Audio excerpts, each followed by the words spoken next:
something that you can find just about anywhere in this country, right? Anywhere you look at any given moment. For example, live look at the White House right now. That's not the White House. There we go. White House on the left. Capitol on the right. You can kind of definitely see it there at the White House. It's the American flag. But we begin not in Washington today, rather in the state of Tennessee. Check out this headline from our Next Star station in the Nashville area. Tennessee GOP lawmaker files bill aimed at banning political flags in schools. Says pride flags indoctrinate students. Hello to you all. Nice to be back in. Nice to be with you. I am not coming at you right off the bat with the fastball down the middle. I'm coming at all different sides here.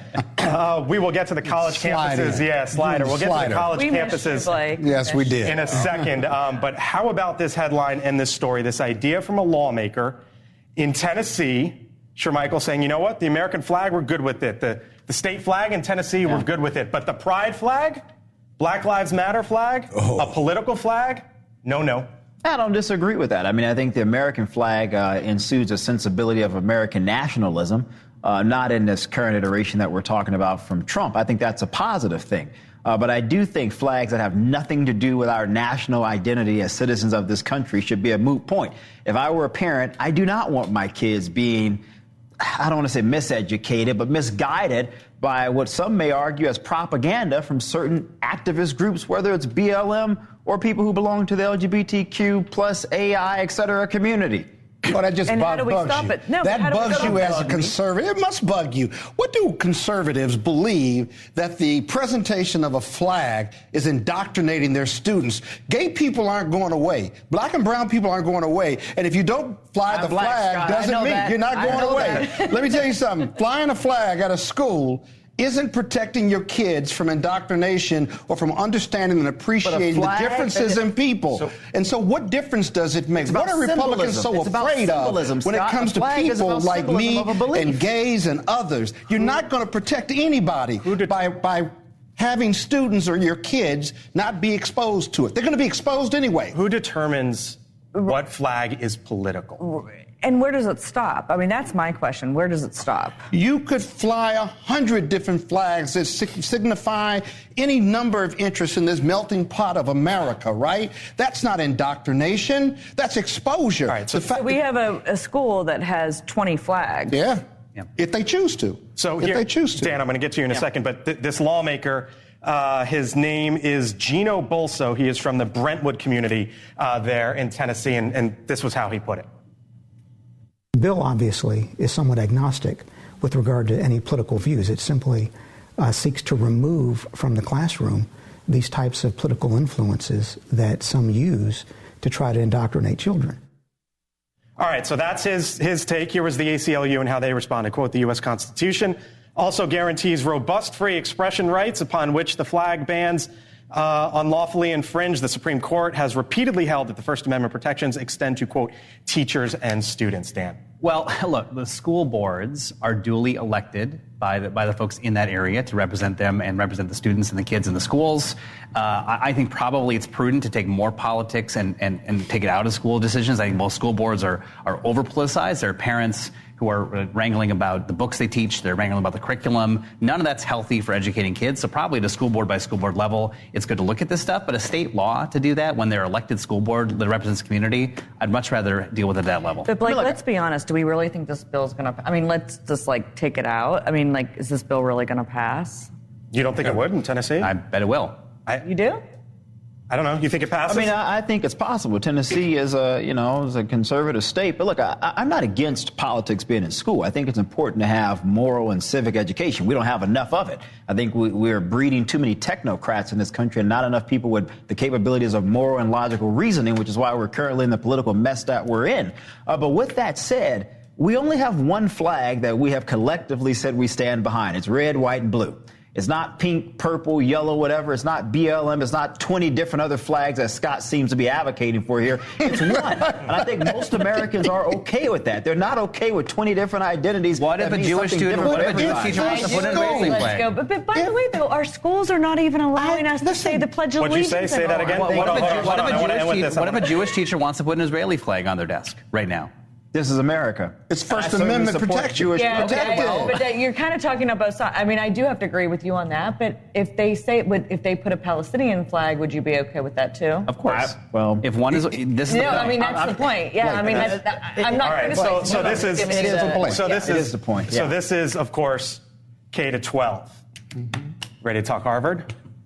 Let's go. Because the now ousted President Claudine Gay, New York Times op-ed entitled, let's show it, Claudine Gay, what just happened at Harvard is bigger than me. Here's what she writes now in a new op-ed. She says, quote, it is not lost on me that I make an ideal canvas for projecting every anxiety about the generational and demographic changes unfolding on American campuses. A black woman selected to lead a storied institution.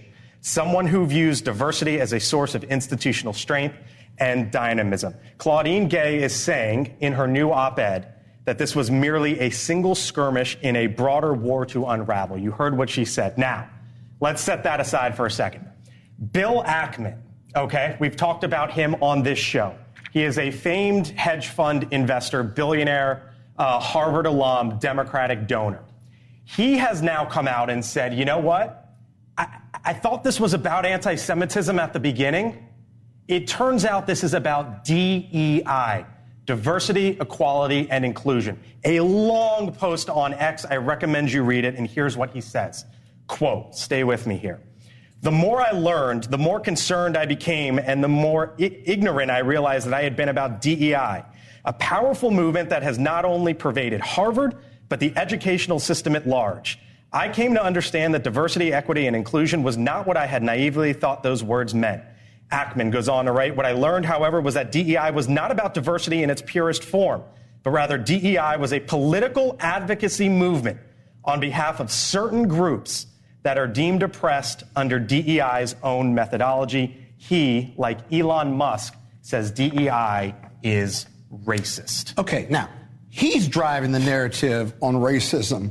Gay is responding to that, Ackman and Musk and what have you, because I don't know who Ackman's been talking about, but DEI has never been about hiring somebody in a protected class simply because they're in a protected class. That competence, capabilities, and being qualified has never left the table of the agenda when it comes to DEI. If you think it's just about hiring black people, then what do you do about the 400 years of racial oppression black and brown people have suffered in this country? DEI is about leveling the playing field with competence in mind and giving my community of people an opportunity that they've been denied for 200 or 400 years. There is nothing wrong with that. Is that what it's about? I mean, look, I don't necessarily disagree with you, Scott. I think it's important, but I think DEI is like DEI run amok. I mean, 5-6 years ago, no one really had an issue with affirmative action. People were okay with it. No one really had an issue with the idea of having workspaces with people who looked differently or believed differently. Multiple ideas. People were okay with that. But I think you've gotten to the point where you're pushing this stuff too far down people's throat. You're telling people if they're white, then you're just automatically a bad person. You automatically have some prejudice. If you're a man, then you must somehow have some prejudice against women. I mean, this stuff is absurd. But you're painting a broad brush there. What I'm saying is Ackman and Elon Musk have driven this into this race piece that says black and brown people, or that Gay was in this position simply because of the color of her skin. And she wasn't capable about it. I want to get to Dan and Ashley.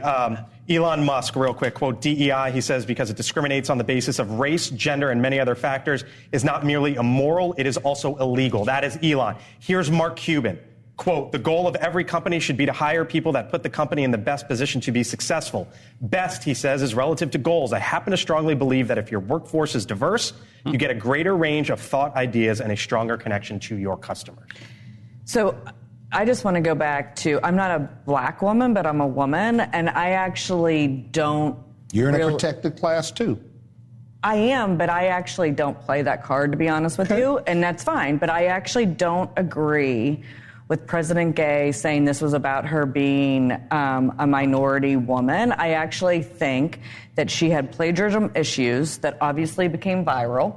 right or wrong, they became viral, and also her testimony. So that's why she got fired, and all of the people that were part of Harvard donor class, like, were starting to go away. So, I mean, like, that's why she's gone, not because she's a black woman. Those are race-neutral issues. The racism part, for someone who has melanin in their skin, the racism part is being driven by Ackman when he says that she was incompetent and she was only put there because she was a black woman. But you think the Ackman statement's racist?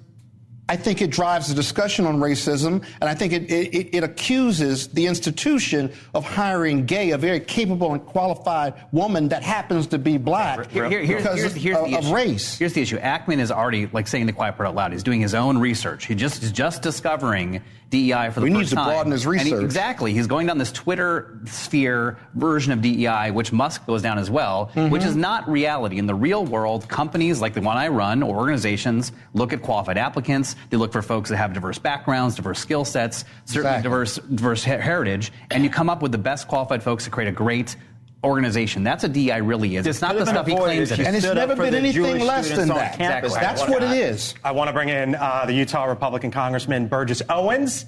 He sits on the Education and Workforce Committee that is investigating anti-Semitism on college campuses. Of course, this all started with Claudine Gay about a month or so ago before that committee. Congressman, thank you for being here on the Hill. I'll open it up to you and let you respond to what you've heard. Well, let's just start off with saying this. Thank goodness affirmative action was considered unconstitutional, because it is. The idea that black people, because what happened 40 years ago, cannot compete intellectually with white people is racist, period. It's a put down. And look at the panel you have right now. That panel is there because they have proven themselves by their articulation, their intelligence, their hard work to be on that panel. Hopefully not because of their skin color. So what we have with Gay is very simply is a person who's is a fraud. Actually, she cheated to get where she is, and the fact is that she's not even capable of saying I'm sorry that I cheated.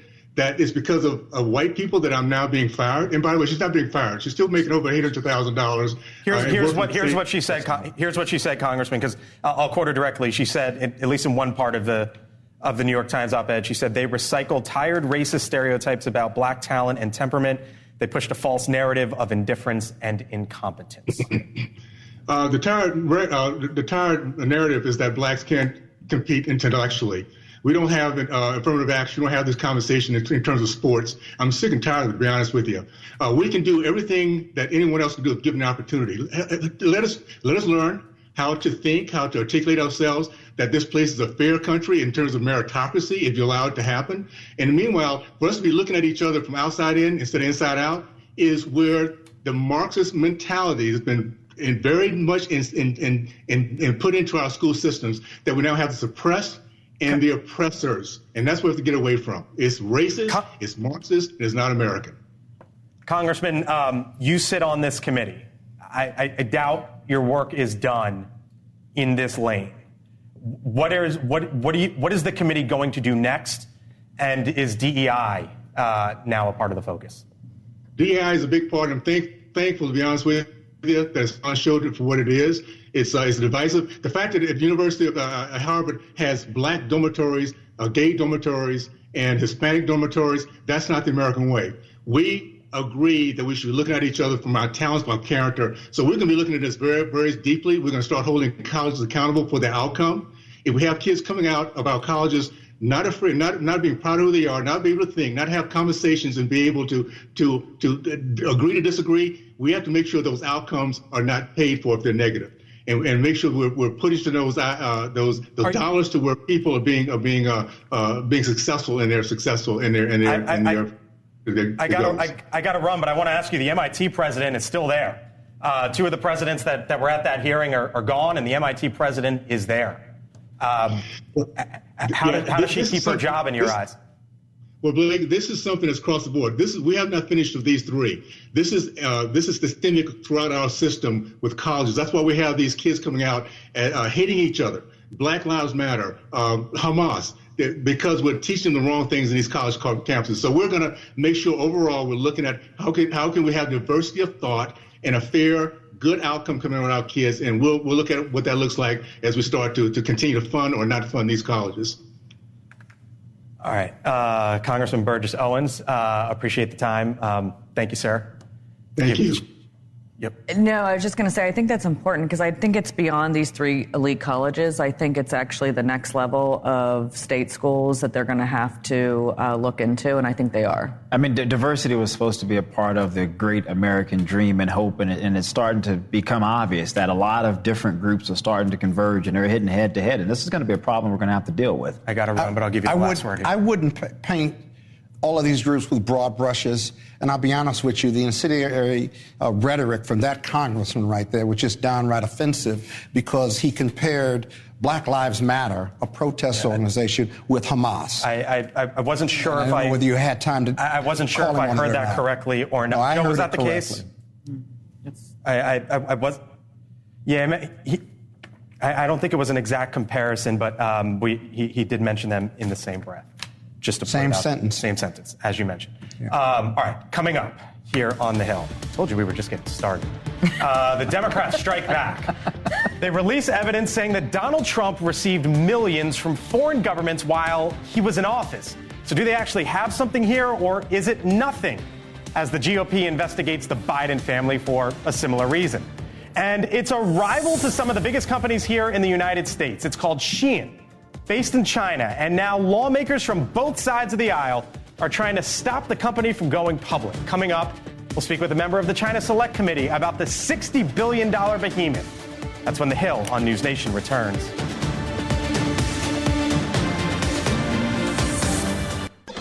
Today, our administration filed a lawsuit against 17 companies that have taken part in Texas Governor Greg Abbott's scheme to transport tens of thousands of migrants to New York City. That, of course, is the New York City Mayor Eric Adams earlier today announcing a $708 million lawsuit against 17 charter bus companies who helped transport more than 33,000 migrants from Texas to New York over the last 2 years. It comes on the same day House Democrats dropped a report detailing at least $7.8 million against Donald Trump's businesses that were received from 20 foreign governments while he was president. So you got $7.8 million with Trump, an allegation from Democrats, and then $708 million from the New York City mayor trying to sue for the state of Texas. A lot flying around. Mick Mulvaney. Hello, come on in, sir. Let's.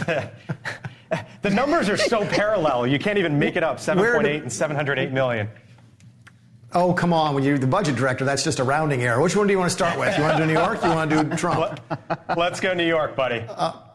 Yeah, the New York thing, and I think Scott has some insight on this. There's no way this is going to hold up. It was legal activity when it happened. It's designed to discourage it from continuing. There's no way that the state of New York is going to be able to recover anything from these companies that were doing something that was legal. And it's a question as to whether or not New York even has the right to prevent interstate commerce from taking place. This is political. I get it. I understand it. If I were the mayor of New York, I'd probably be doing the same thing. But it's not a credible legal challenge. On the Trump thing, it's quite interesting because, again, the Supreme Court had a chance to weigh in on that.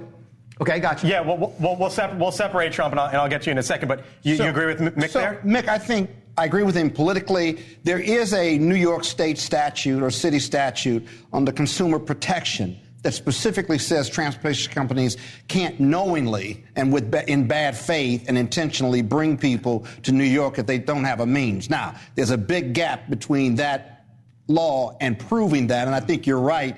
It's going to be a long haul, but this is to put a chilling effect, as you say, on the bus companies to not participate in bringing these migrants. I'm surprised they didn't sue Texas and the governor, but that would have even been a weaker lawsuit. So Greg Abbott just responded. He said, this lawsuit is baseless and deserves to be sanctioned. It's clear that Mayor Adams knows nothing about the Commerce Clause of the U.S. Constitution or about the constitutional right to travel that has been recognized by the U.S. Supreme Court.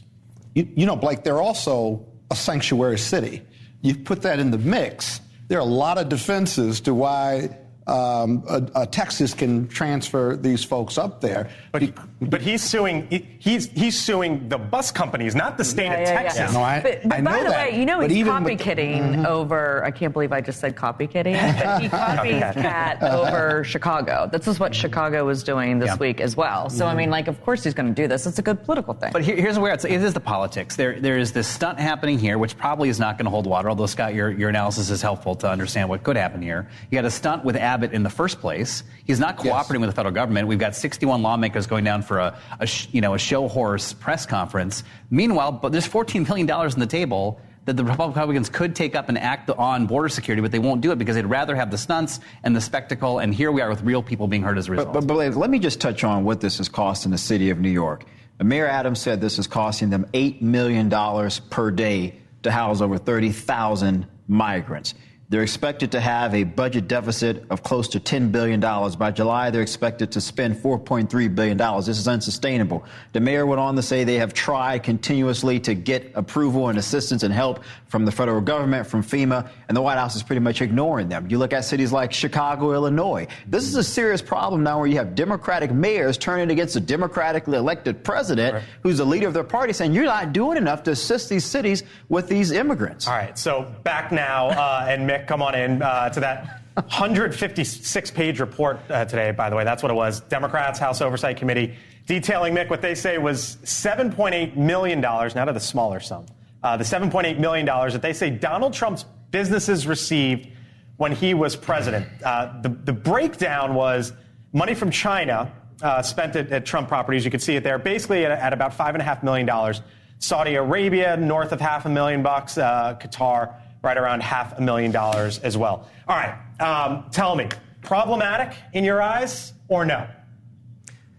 No, I mean, I'd be curious to know Scott's legal opinion on it. Keep in mind, the Supreme Court had a chance to deal with this back in 2020, 2021, and they dismissed the case because Trump had left office, and they said the case was moot because he was no longer the president. So they passed on the merits of the case. You go look at the emoluments clause, and what it essentially says is that the president's not supposed to receive any titles from any foreign from foreign nations, any honors from any foreign nations, etc. And it uses the word emoluments, which is typically something that's related to employment.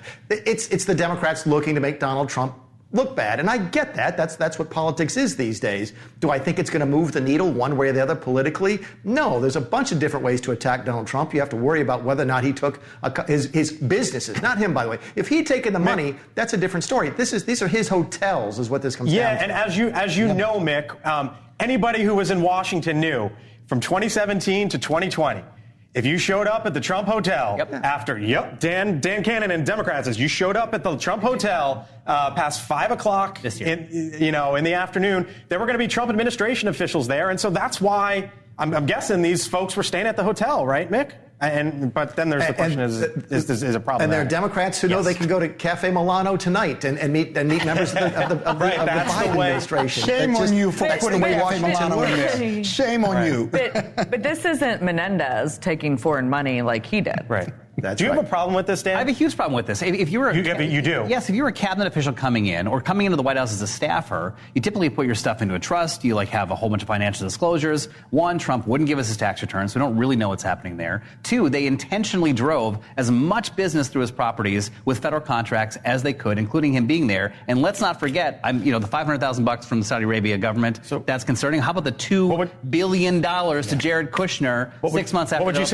What would you say to Eric Trump? Quote, "What a joke. All foreign government profits for stays at our hotels and other properties while my father was in office were voluntarily donated to the United States Treasury." But the value that he received as an owner, let's remember, Donald Trump drives this narrative. If he had put his interest in these hotels and real estate projects, if he had put them in a blind trust or withdrew his interest or put it in some other separate independent entity, this would be a non-story. But you know what? This is so complicated for the average American voter. Not complicated. Wait a minute. The average American voter, you put it in a trust like every other prior president. About this. The average American voter cares about Joe Biden's inability to secure the border. They care about inflation because Bidenomics it's not working. Care about legalities too, and another illegal act on his part. That says a lot about your party. Mick, does it move the needle or no? You don't care about illegal conduct. Mick, does it move the needle? I'll give you the last word. No, it doesn't. Nobody, listen, everybody's made up their mind about Donald Trump already. Right. If you wanted to not like the guy, there's a lot more reasons not to like him than just this. I mean, this is really stretching it. I get it. If I was in the minority in the House and I had nothing to do, this is probably how I'd spend my time. But it's not going to move the needle. And to Scott's point, look, members of Congress break the law all the time. It's the law they're supposed to do a budget every single year by March 15th. They haven't done that in a decade. So illegality is one thing, criminality is another. This is not a criminal electorate. But Mick, are you bragging or complaining? Are you bragging or complaining? No, I'm saying wrong is wrong. I'm saying illegality is illegality. It doesn't make a difference. And you as a Republican, me as a Democrat ought to care about that. Yeah, we do care about it. I care about. Do you care about the fact that he's no longer president? Mick, last word, and then I really care about the fact that. No, that's fine. Go ahead. So. No, last word. Go. Scott, do you care about the fact that Congress hasn't passed a budget? Do you want to charge people criminally for that? Listen, we dealt with this all of the time. Oh, you guys are doing stuff that's against the law. There's 1,500 reports that Congress is required to put out by law every single year that they don't put out. That's illegal. Is it something that we should care about? Yeah. Is it something we sue people over? No. All right.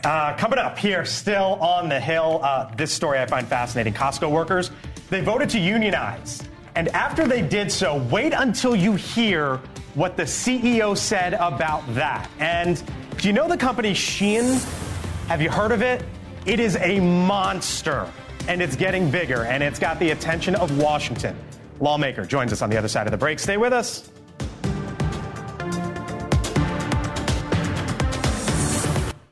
Welcome back here to the Hill on NewsNation. So as we get back from the holidays, this was a story that caught my attention. Costco employees in Virginia, they voted to unionize, a small group of them. This, though, was the response from its leadership, its CEO, saying, quote, "To be honest, we're disappointed by the result in Norfolk. We're not disappointed in our employees. We're disappointed in ourselves as managers and leaders. The fact that a majority of Norfolk employees felt that they wanted or needed a union constitute a failure on our part."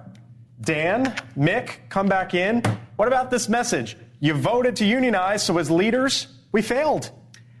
I think they're trying to strike the right tone. I mean, today, 2/3 of Americans believe a union is a good thing and helpful for the country as compared to 2009 when less than half did. That's the last time, by the way, there was a minimum wage hike in this country federally. But I think the miss of the mark here is that it's not a bad thing. Even if you're a good company trying to do well, it's not a bad thing to have a union necessarily. It's not an indictment on the company to have that happen. It's a good thing for them, for the workers, for the company, for consumers. Mick, did they miss the mark? You don't know. It's too soon to tell. It depends what comes next. If they change if management was doing something that encouraged these people to unionize, that management can change, and they do change, that's a good thing. If they can't change it, then they're going to have a problem. If these folks organize because they want more money and Costco can't give them more money, then they can write all the nice letters they want to, but it's not going to change an outcome. So look, I thought it was a nice letter. You got to give them credit where credit is due, but I don't think this solves the problem. Keep in mind, Costco is more unionized than Starbucks, and Starbucks has been fighting with their unionized members and so forth. So I think it's way too early to tell if this is going to solve the problem of unionization. And the problem's not the right word to use, but I think it's the first of several chess moves. Okay, all right. And then there is Shein. If you haven't heard of it, the Chinese online retailer is looking to go public here in the United States later this year. Shein is a monster in the global retail space and growing. For example, did you know that 1 million Shein packages are believed to be shipped to this country every day?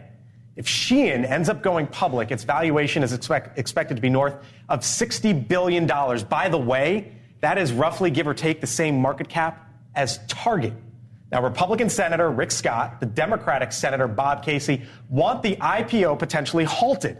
In a letter to the New York Stock Exchange, NASDAQ, and the SEC, the senators said this week that they have concerns about Shein engaging in illegal business practices. Joining us now, the Republican Congressman from Tennessee, Josh Rose, who met with Shein's vice chair in early November before the news of the IPO filing. Congressman, thanks for being here on the Hill on NewsNation. I know this has been front and center for you. What do you make of this? These senators saying, you know what, we need to look at this thing before it IPOs. Well, first of all, thank you for having me on today. And I share their concerns. Representative Jennifer Wexton and I led a bipartisan letter with 22 of our colleagues last May, expressing many of these same concerns to SEC Chairman Gensler, and requesting that he be sure before an IPO would be allowed to move forward that Shein is complying with U.S. law, and particularly with respect to the use of forced labor in the Xinjiang Uyghur Autonomous Region, which has been an area of concern for many years and for many of us for quite some time. And I think that's really the threshold question. Is we need to make sure that the products that are coming into our country are not being produced by forced labor. But we have broader concerns, obviously, and the senators do a good job of expressing those concerns to the various securities exchanges. Congressman, I called you Josh. I know it's John. I'm shaking off some holiday rust. Excuse me there. Sorry about that. This is a huge and growing company, as I mentioned. But I'm not sure a lot of folks have heard about it. And for the folks that are hearing about this for the first time, why would you tell them, you know what, we really should keep our eye on Shein? Well, I think the sheer volume of product coming into our country at this point, and for you and me, we haven't heard of it, but I assure you, younger members of the population who are using Shein to source inexpensive clothing, they're very aware of it. And so it's probably an indication of where we shop that we don't know about it. But they have really taken the fashion industry by storm. And it's impacting domestic producers, domestic suppliers. And there are issues beyond the question about forced labor, both forced labor perhaps being used in the production of the textiles that are going into the products, but also in the production of the products themselves. Do you think the IPO gets halted? Well, I don't know. I think our laws currently, under normal circumstances, probably would allow this IPO. But I do think there are serious concerns, again, both about the use of forced labor and whether Shein is doing everything that it can. I will say when I met with the Vice Chairman Marcella Thor back in November, I was encouraged by the assurances that he gave me. But we have to make sure that their actions are actually matching their words, and that they are making sure that they're not letting illegally produced or non-compliantly produced product make it into their supply chain. And the problem is that they're availing themselves of the de minimis exception under our customs and border laws that allow small value products to come in and be shipped directly to consumers. And that makes it particularly hard for our customs agents to make sure that they're complying. All right. Congressman John Rose from the state of Tennessee. This is a bipartisan issue, and it is one we are following. Thank you, sir. Appreciate the time. It is indeed. Thank you for having me. So during the commercial break, Ashley said, just sort of out of nowhere, I wrote my thesis on Shein. Yeah, I did. In business school. 75 pages. I had no 40, idea. By the way. Okay. Yeah. There you go. Yeah. Ashley's birthday. My birthday's tomorrow. Monday. No, Monday. But so you wrote your thesis on this company. Tell me about it. I did, this is fast fashion, and it's the business that has really small margins, but they overturn fashion very quickly. What's fast fashion? So they have new fashion every week. So it's very, very, very cheap labor, which is kind of the labor problem. And then they bring in new products every week. And so you're only supposed to, you pay $30 for a top, but then you can only have it falls apart within 6 months. Give me the future as someone who knows sort of this company in and out. Okay, so the one thing that I want to say if I was Shein is not that it's not going to survive, but that you should wait until a non-election year to do this IPO. Because you think it becomes political. With my pure business hat on, if the Biden administration or an IPO lets us go through, that's going to be a political issue. Okay. All right, coming up here. Still to come on The Hill on NewsNation, some high-profile names, as you might know, released in the Epstein documents. Is there any fallout? What might be next? We'll get into it. Elizabeth Vargas joining us on the other side of the break as well. Stay with us. You're watching The Hill here on NewsNation. So there is a new batch of documents involving Jeffrey Epstein. They've been coming out 2 days in a row. Notable names like former President Trump and Clinton are mentioned. Neither are accused of wrongdoing. NewsNation correspondent Laura Ingle, our team of producers have been sifting through the latest pages here Laura, what can you tell us about these two batches? The most recent dropping within like the last hour or so. Yeah, that came as a surprise because we're all kind of catching our breath after what happened yesterday with the 934 pages that came out. But in fact, more documents did come out today, though not as substantial as yesterday, containing the identities of nearly 80 people likely to have discoverable information relevant to disputed facts in this case. That is the header on this document. There was also notification from the court that there had been a letter filed to unseal one of the dockets in the case from the Miami Herald, which is trying to get the list of does, the John and Jane does, to see how they might line up with all of the names that have been released so far. And of course, we have to remember these names have been in these documents and have been on the radar of investigators for many, many years, like former President Bill Clinton. So while some are looking at these names, some are new to you, but they're not new to investigators. Mr. Clinton was spotted in a small town in Mexico yesterday. A lot of people found that interesting when these documents dropped, but we know that he travels a lot. And we just heard from a Clinton spokesperson who told us and directed us to their statement from 2019, which says that it has now been nearly...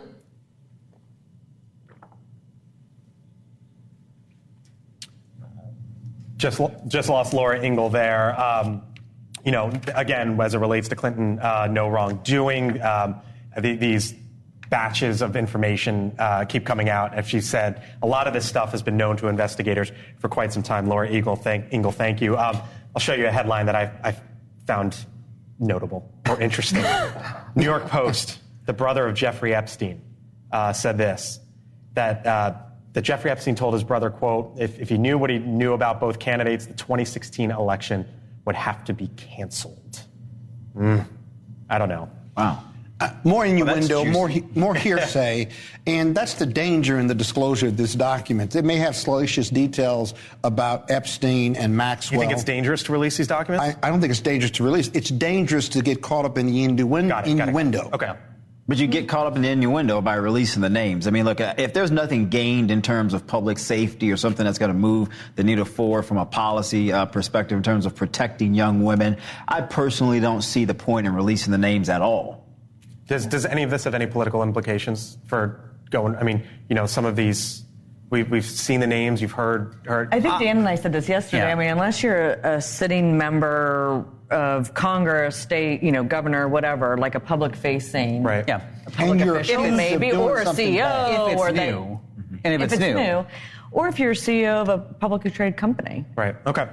Elizabeth Vargas, hello. Come on in. Nice to talk to you. Hope you had a lovely break with you and your family. Happy New Year. Happy New Year. Yeah. Nice to talk to you for the first time in 24. Yeah, that's right. You were off the show yesterday. Yeah, had a little bit of time off, more than I would have liked. Welcome back. But it's good to be back. This is a big focus of your show tonight. I wonder what you make of what we learned here, or didn't learn, really, the last couple of days. Yeah, as you and your panel have smartly noted, and Laura also smartly reported, there aren't a lot of new names here. Right. I think what I'm just most struck by, though, is the sheer volume and the lists of all those names of these people who were in Jeffrey Epstein's circle, even amid allegations that have been going on for years that he was engaged in unsavory and ultimately illegal predatory behavior with these young girls, whether you're talking about Bill Clinton, Donald Trump, George Mitchell, Bill Richardson, Michael Jackson, Stephen Hawking, Tom Pritzker. It just goes on and on and on. And of course, what's very interesting is there are three names that are blacked out in these,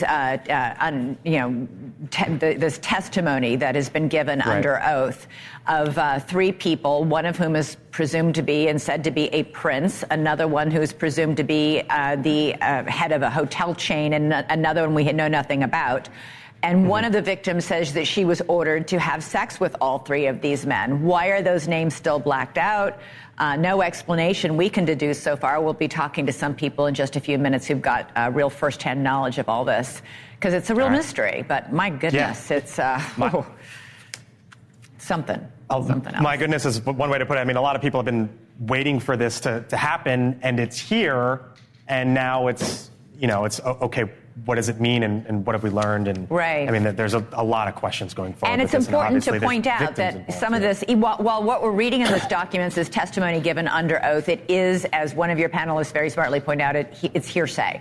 It's what, Epstein told me that Bill Clinton likes young girls. That isn't firsthand knowledge. It is repeating, basically, secondhand knowledge, otherwise known as gossip.